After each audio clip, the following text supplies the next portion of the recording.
So we've talked about the first question, why do we do what we do, the core purpose. The second question that we've discovered as part of these visions that really compel people and create a shared sense of direction. The second question that you have to be able to answer for your team is, what does success look like? Some organizations that I've worked with call this their definition of victory or their definition of success. I'm going to share with you a couple of examples.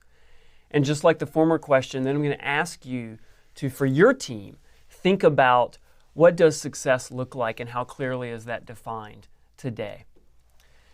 So here's an example of a core purpose statement. This organization answered the first question, why do we do what we do, as follows: to prevent and alleviate human suffering in the face of emergencies by mobilizing the power of volunteers and the generosity of donors.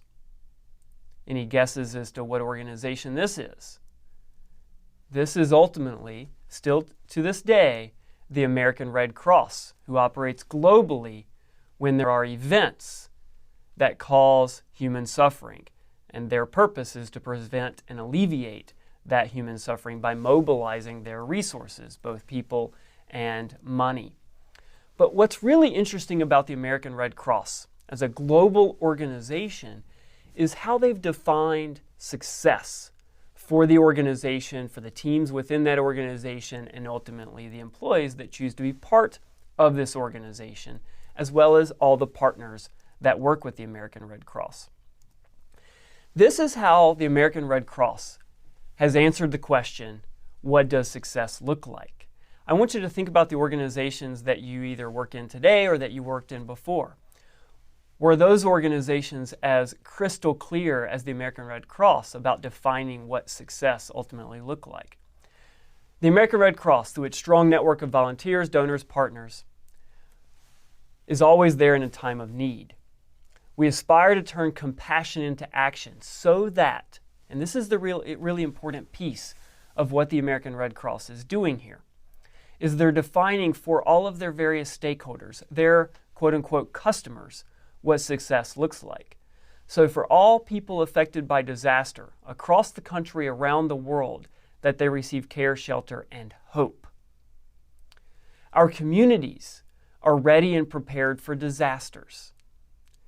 Everyone in our country has access to safe, life-saving blood and blood products. All members of our armed services and their families find support and comfort whenever needed. And finally, in a time of emergency, there are always trained individuals nearby ready to use their Red Cross skills to save lives. I want you to think about what you see here.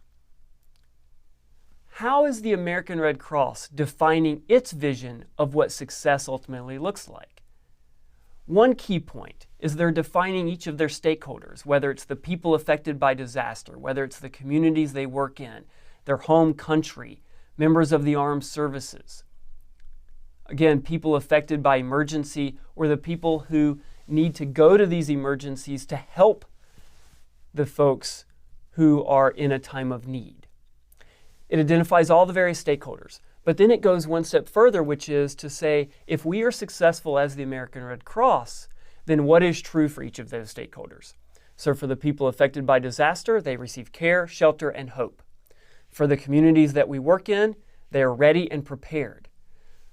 For people, everyone in our country, they have access to blood and blood products. So they're defining what this vision of success ultimately looks like.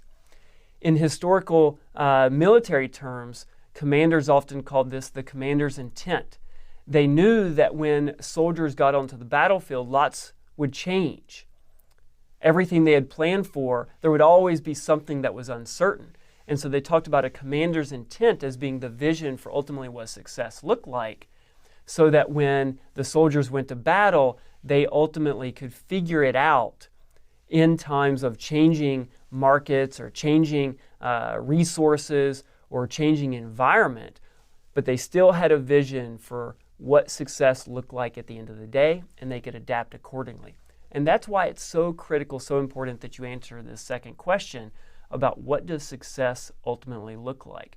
I would encourage you to go around to all of your team members, even if you're not the formal leader of that team, and ask them, do you have a clear understanding of what success looks like? If we're successful, what does our world look like for our customers, for our employees, for any other stakeholders that you might have? And see if you can get clear answers to that question. And if you cannot, that presents an opportunity for you to then go engage with those team members and work together to define what success looks like.